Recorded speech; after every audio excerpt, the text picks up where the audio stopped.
Radhe Radhe, good morning Shri Haridas. कैसे हैं आप लोग? सुबह के 10 बजे हुए हैं और अभी विनोद को मैंने ऑफिस जाने के लिए सी ऑफ किया है। और इधर देखो गैस पे मेरे पीछे परिवरदान का बन रहा है दूध। तो जैसे ही इनका दूध बन जाता है मैं इन लोगों को उठाती हूँ। दिन है शनिवार का, तो बच्चे अभी तक सो रहे हैं, जगे नहीं हैं, बिकॉज रात को ये लोग ने 2:30 बजे सोए थे।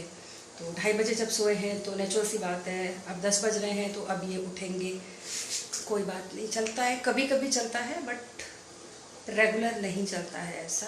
तो कभी कभी तो चलो कोई बात नहीं है, अपने साथ भी कोई चीज़ हो जाती है। कभी हम देर से उठें तो थोड़ा बहुत लेट उठ सकते हैं, कोई दिक्कत नहीं है उसमें। तो मैं अभी जा रही हूँ ब्रेकफास्ट करने के लिए। मैंने अपना नाश्ता तैयार कर लिया है, बिल्कुल सिंपल सा ब्रेकफास्ट खा रही हूँ अपनी। 2 चपाती खाऊंगी, थोड़ी सी सब्जी लूँगी और वही दही लूँगी, बस। मेरा सबसे बेस्ट ब्रेकफास्ट यही होता है और इससे अच्छा मुझे और कुछ लगता भी नहीं है। तो मैंने ब्रेकफास्ट कर लिया, परिवर्तन भी उठ के नहा लिए थे, उन लोगों को भी मैंने ब्रेकफास्ट दे दिया, उन लोगों ने दूध ब्रेड खाया।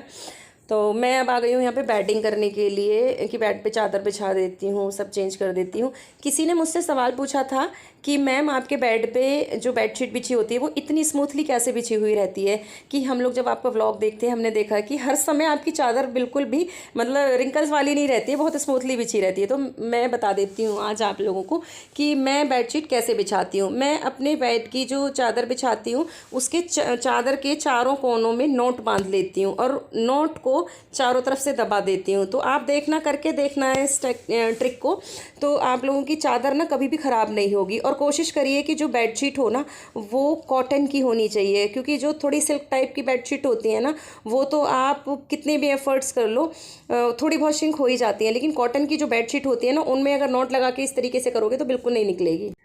तो बेडिंग कंप्लीट करने के बाद में मैंने अपने कपड़े उपड़े भी सुखा दिए, कुछ कपड़े मुझे तय बना के रखने थे वो भी रख दिए मैंने। तो परिवर्तन बोले मम्मा कुछ चटपटा खाने का मन है, तो मैंने कहा इधर उधर का कोई चीज़ मत खाओ, कोई चिप्स विप्स मत खाओ, नमकीन मत खाओ, खाना खा लो डायरेक्ट। तो मैं ना उनको खाना लगा के दे रही हूँ अभी, क्योंकि ये लोग खा लेंगे खाना तो उसके बाद में फिर मैं भी लंच कर लूँगी। क्योंकि मैंने भी क्या आज ब्रेकफास्ट में ना एक ही चपाती खाई थी बस, और इन लोगों ने दूध ब्रेड खाई थी। इन दोनों ने खाना खा लिया तो मैंने सोचा चलो भाई मेरे लिए भी ये काम ही है, मैं भी काम निपटा देती हूँ, मैं भी खाना खा लेती हूँ। और पता है आप लोगों को बेड का जो ये वाला कोना है ना जहाँ पे लाला की टेबल होती है, उनका बेड होता है, तो ये कोना मेरा फिक्स है, मैं अपना सारा काम यहीं पे करती हूँ। तो लंच हो चुका है मेरा, और लंच करने के बाद जैसे ही मैं प्लेट रख के आई हूँ उसके बाद में मैंने सबसे पहले आके ना अपना टॉप चेंज किया है। जो मैंने अब पहन रखा है ये बिल्कुल प्योर कॉटन है, और जो अभी पहले पहन रखा था पर्पल वाला वो थोड़ा मिक्स है, मतलब जॉर्जेट टाइप कुछ है उसमें, मिक्स है वो। उसमें मुझे इतनी इरिटेशन सी हो रही थी, मतलब जैसे ही लगता है ना कि यहाँ पे किसी ने काट लिया, यहाँ पे किसी ने काट लिया। तो मैंने सबसे पहले वो चेंज किया है आके।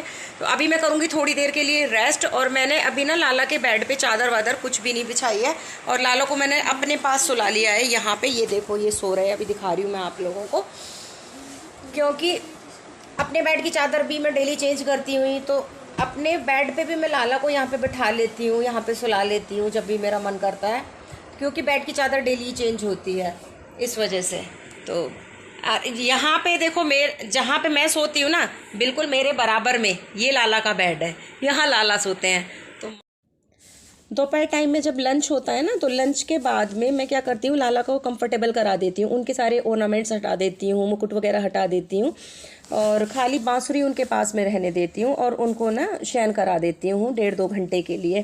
तो छोटे बच्चे हैं, छोटे बच्चे को ना हल्का सा बिल्कुल चादर जो उड़ानी बहुत ज़्यादा ज़रूरी होती है। तो आप लोग भी ध्यान रखिएगा इस बात का कि जब छोटा बच्चा सोए, तो सभी लोग जानते हैं हालांकि इस बात को, तो हल्का सा ना थोड़ा सा कपड़ा ज़रूर ढक देना चाहिए। तो यहाँ पे लाला को मैं सुला रही थी, और यहाँ पे परिवर्तन में होना शुरू हो गया युद्ध कि लाला के पास हम लेटेंगे हम लेटेंगे, इस करके दोनों ने ना एक दूसरे को नाखून भी मार दिया। देखो तो मुझे आया गुस्सा बहुत तेज़ उतर, तो मुझे थकान हो रही थी, नींद हो रही थी आंखों में।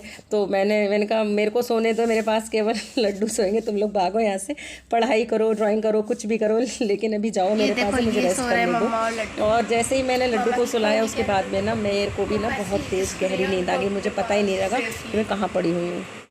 तो अभी बजे हुए शाम के 5:30, मैं सो गई थी 1 घंटे के लिए, 4:30 बजे सोई थी और 5:30 उठ गई। मैं खुद नहीं उठी, वरदान ने मुझे ऐसे ऐसे करके उठाया, मम्मा उठ जाओ मेरा खेलने जाने का टाइम हो गया। क्योंकि उसको तो ना दोपहर में 3 बजे से ही ये इंतज़ार रहता है कि कैसे ही मैं खेलने चला जाऊँ, 5 बज जाए और मैं चला जाऊँ, तो वो 5 बजे से ही मतलब कहना शुरू कर देता है कि मैं जाऊँ खेलने। बट मैं उसे 5:30 पौने 6 ही जाने देती हूँ, क्योंकि धूप तेज होती है ना। तो अभी उठते ही मैंने लाला को भोग लगाया है रियल जूस का, एप्पल जूस का लगाया है, और फिर थोड़ा सा मैंने भी पिया, क्योंकि मेरे को भी एनर्जी लेवल एकदम से लग रहा था कि जैसे शुगर लेवल थोड़ा सा डाउन हो रहा हो, तो मैंने भी ले लिया अभी। चलो उठते हैं, अब देखते हैं भाई, अब शाम के रूटीन वर्क में लग जाते हैं अपने में। चलती हूँ अभी, क्योंकि मेरी मशीन में ना चादरें वादरें भीगी हुई हैं, उनको भी वॉश करना है, फिर पूजा करनी है, फिर वही शाम के जो भी रूटीन वाले काम होते हैं वो सब करने हैं। लड्डू के लिए आपको कुछ बनाना है। तो परी तो मोस्टली कोशिश ये करती है कि सैटरडे और संडे जाए खेलने के लिए, क्योंकि अब इन लोगों की क्लास थोड़ी बड़ी हो गई है ना, तो जो सारी फ्रेंड्स हैं इन लोगों ने डिसाइड किया है कि भाई डेली नहीं खेलेंगे हम लोग, केवल सैटरडे संडे खेलेंगे, वीकेंड में खेलेंगे। अच्छी बात है। तो मैंने देख रही हूँ इसको कि जब मैं सोई थी तब इसने ड्राइंग बनानी शुरू करी थी, और अभी भी ये ड्राइंग बना रही है। ये क्या बना रही है मैं दिखा रही हूँ आप लोगों को, ये दिखाओ ज़रा। ये खाटू श्याम जी की ड्राइंग, खाटू श्याम जी की ड्राइंग बना रही है। अति सुंदर, बहुत प्यारे बनाए, एकदम तैयार हो जाएगी तब दिखाऊंगी, पूरा फ्रेम कर ऑर्डर करना बाकी है। परी की ड्राइंग तो अभी कंटिन्यू चलती रहेगी, रह गई है थोड़ी सी और। मैं चलती हूँ बाहर और मंदिर की लाइट जला देती हूँ, और जीने वीने की लाइट भी जला देती हूँ। और मंदिर की लाइट जला के भाई सबसे पहले कर लेते हैं हम प्रभु को प्रणाम। शाम हो गई है, और उसके बाद फिर लगते हैं अपने इवनिंग रूटीन में। तो बाहर आके सबसे पहले अब मैं लगाने वाली हूँ मशीन, क्योंकि बहुत दिक्कत हो रही है मुझे ना एकदम से। आजकल मैं सुबह कपड़े नहीं धो पा रही हूँ, शाम को ही धोती हूँ, और मशीन में भी थोड़ी दिक्कत चल रही है। जो पानी इधर उधर ट्रांसफ़र होता है ना, उसमें भी दिक्कत है। वो सब चलो करके आ गई मैं, अब किचन में आ गई हूँ। तो दूध बना देती हूँ बच्चों का, तीनों का, लड्डू का, परिवरदान का, और उसके बाद चाय तो खैर मैं तभी पीती हूँ जब विनोद आते हैं। तो मैंने सोचा जो बर्तन धुले हुए रखे थे वो सारे के सारे सेट कर देती हूँ।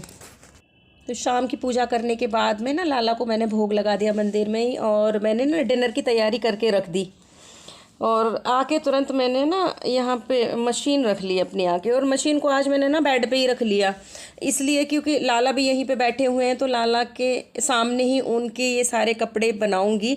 वो भी देखते रहते हैं, खुश होते रहते हैं, और मैया भी खुश होती रहती है उनको देख देख के। तो लाला बहुत खुश होते हैं कि उनके नए नए बिस्तर मम्मा रोज़ रोज़ बनाती रहती है, और नए नए कपड़े सिलती रहती है। तो उनकी मन की जो प्रसन्नता होती है ना, तो वो देखते नहीं बनती। और माँ तो जितना खुश होती है उसका तो व्याख्यान करना शब्दों में है ही बहुत मुश्किल। एक माँ तो सबसे ज़्यादा खुश तब होती है जब उसके हाथ से बनाया हुआ भोजन बच्चे अगर ग्रहण करते हैं, या फिर माँ के हाथ के बनाए हुए कपड़े बच्चे पहनते हैं, तो भैया मैया तो ना फूल के गदगद हो जाती है खुशी की वजह से। तो हम लोगों ने ना डिनर भी कर लिया, और मैं दोबारा से मशीन पे बैठ गई हूँ आके। और विनोद का बहुत ज़्यादा कॉपरेशन होता है मुझे हर चीज़ में। तो देखो, हस्बैंड वाइफ को एक दूसरे को कॉपरेट करके चलना चाहिए, तभी गृहस्थी बहुत आराम से चल पाती है। तो विनोद तो मुझे ना इस तरीके के कामों में, घर के हों या बाहर के हों, बहुत ज़्यादा कॉपरेट करते हैं। तो ये काम तो मेरा अभी ख़त्म नहीं होगा, देर रात तक चलेगा। तो मैं सोच रही हूँ कि व्लॉग को मैं कर देती हूँ यहीं पे एंड, और मिलती हूँ आप लोगों से फिर नेक्स्ट व्लॉग में। लेकिन उससे पहले मेरी आप लोगों से रिक्वेस्ट ये है कि आप लोग ना अगर चैनल पे नए हो तो इस चैनल को सब्सक्राइब कर लेना, वीडियो को पसंद आए तो लाइक ज़रूर कर देना, और मीठे मीठे से कमेंट्स ज़रूर कर देना भाई। और हमें इंस्टाग्राम पे और मौज पे और ज़िली पे फॉलो ज़रूर कर लेना। वहाँ पे भी हम लोग ना अच्छी अच्छी अपने जो रील्स होती हैं वो डालते रहते हैं। तो मिलते हैं अपने नेक्स्ट व्लॉग में। Radhe Radhe, good night, Shri Haridas.